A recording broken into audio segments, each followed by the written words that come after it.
I was doing a video yesterday on Detroit. You know how all these algorithms work, and I suppose maybe that's why it was in my feed today, because I looked up Detroit yesterday and then this video came up from about...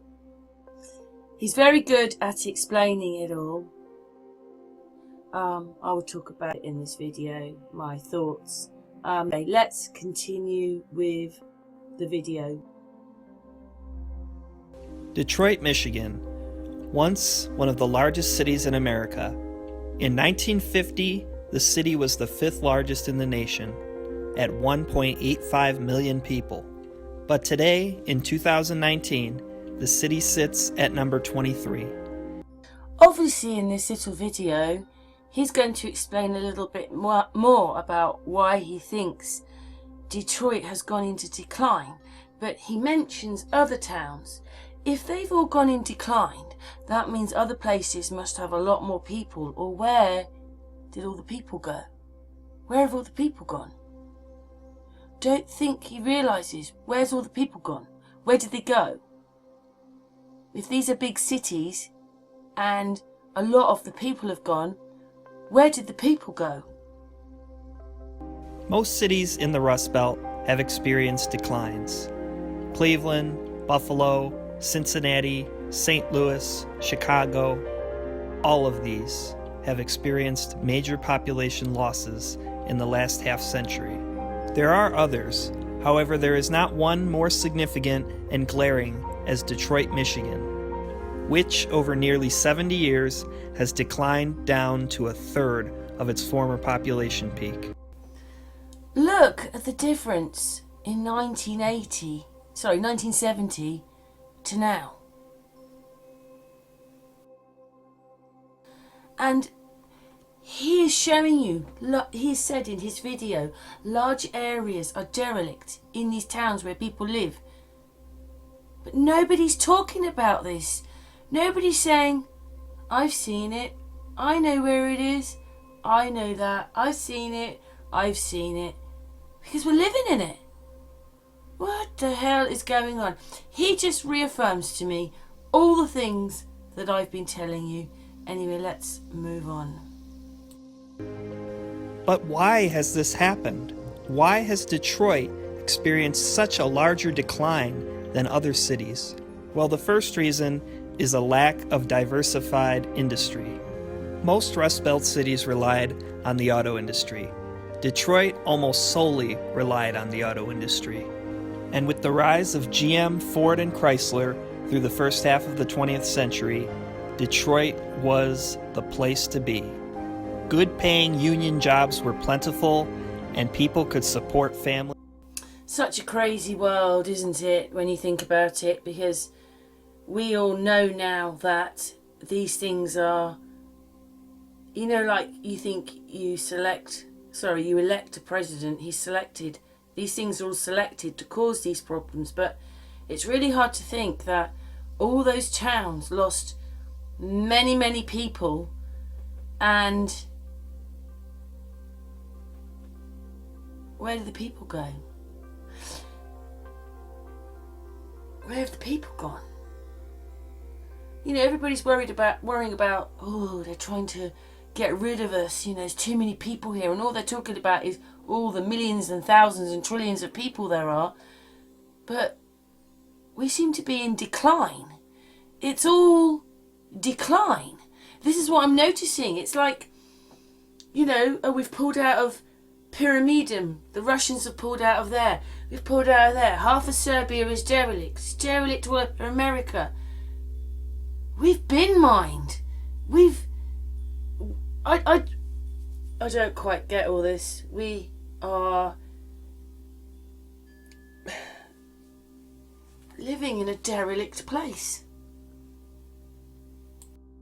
Much of what was previously a Detroit-made car is now made in Canada and Mexico. With the jobs leaving, so did the people. There you go. So here's showing this map and saying that from Detroit, all the immigration has gone here with the little red lines. So everybody emigrated to other places. Wow. And in Detroit's case, an area so vast has been left behind to rot. City services cannot maintain the large land area of Detroit. Detroit's large land area has left urban prairies, abandoned buildings, and wild dog packs. The auto industry was not the only reason Detroit experienced decline. There was much social and racial tension in the city. There were riots, and there was business and white flight. The level of income between a given area in one part of Detroit and another is large. Poverty, tension, and job loss all led to an increased crime rate in the city. And eventually the city services could not maintain such a large area.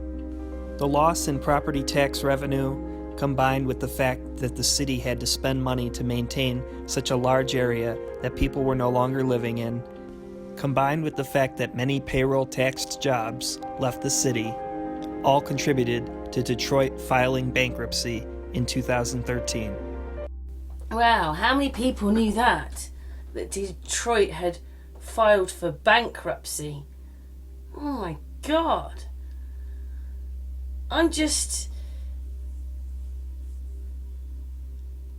Things don't happen naturally. They're changed on purpose. They're always moving us around. Always moving us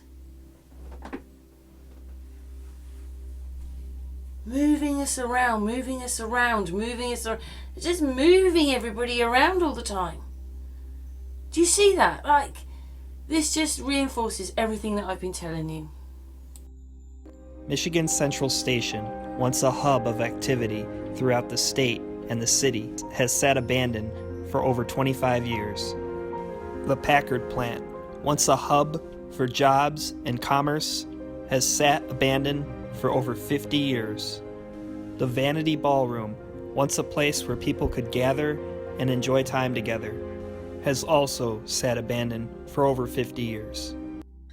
With all the lies, with all the changing, do you see how easy it might have actually have been to get rid of Tartaria, or what we call Tartaria?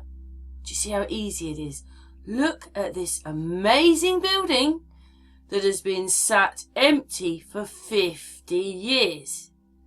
See, I thought, doing my research, that you were finding this stuff, but it was, back in the 1800s. Then you find it further on, and then I found it in Centralia, which is the 1980s and 90s, and then you find it here. Then you realise that we're living in these towns with half of it abandoned and lost, and it's like, it must be surreal to be living in places like that, but no one's saying anything, no one's noticing it. Where have people stood out and said, hey, I know you've got lots of money to spend, but what about our community? It's all rotting away. I don't understand why people haven't said anything before. They're always moving us around, they're always doing things. Maybe that's how, this is what I very, very quickly, because obviously I don't want to spend too long trying to explain it to you, but I thought about it. Just say, for instance, okay, you're an American or an English person, and you're a child, and your parents moved to another country, and with you, you've got all these traditions and ways that they bring with them. But you as a child now, growing up in another country that doesn't have those kind of traditions. So actually, when you grow up, you lose all your traditions and ways and things like that, because, now you're in another country. Do you see what I mean? Like, told, and you look at your history, and you look in your bloodlines, and everybody goes, oh, I'm an American, I'm English, I'm French, whatever it is. But actually, when you look at it, you'll find that the people that made you, and are now where you're living, the country you're living in, you didn't come from there to start with. You came from somewhere else. We've done our bloodlines. Like, I'm half Welsh and half European, French, German, Jewish.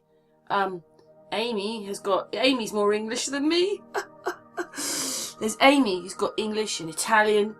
She's an American, but she's not. She's English and Italian heritage.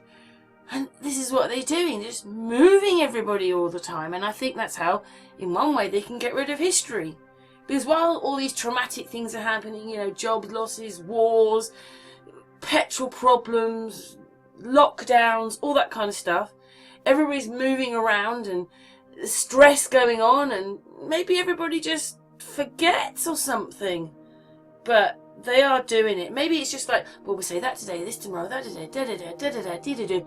And then, like, we forgot that Nelson Mandela died, and we saw it on the television, and then we saw him be crowned king again, and he ruled for so many years. The first time, he was married to Winnie Mandela, and she got everything, and the second time, he divorced her because she was an evil woman, and she didn't get anything. And we forget these things when that actually happened. And now you think, oh my God, because I remember where I was when I heard it, and then you just forget about it. And then it's only when, you know, a few years ago when we were talking about the Mandela effect, you're like, oh my God. So do you see, I think, how they can manipulate and mind control so much? We obviously, especially if you're a child growing up in another country, that's why they like moving everybody over here, and we get all these immigrants. Do you see what I mean? I don't know. Anyway, let's carry on with the video. It remains to be seen if the population losses can stop or maybe turn around in Detroit. The fact is, Detroit's overdependence on the auto industry led to its decline and is the cause of many other things that led to its decline. Many Rust Belt cities' population losses have leveled off, yet Detroit continues to drop. When and if these losses ever do level off will be a sign of when Detroit will really begin to turn around. For now, time will tell Detroit's fate. As always, thank you for watching. His channel is called Forgotten Places. Thank you very much for making this video. And that's what he saw to make this video. What's your thoughts about, it's not just Detroit, there's loads of other towns, he mentioned them, that have declined. And the people have all moved other places.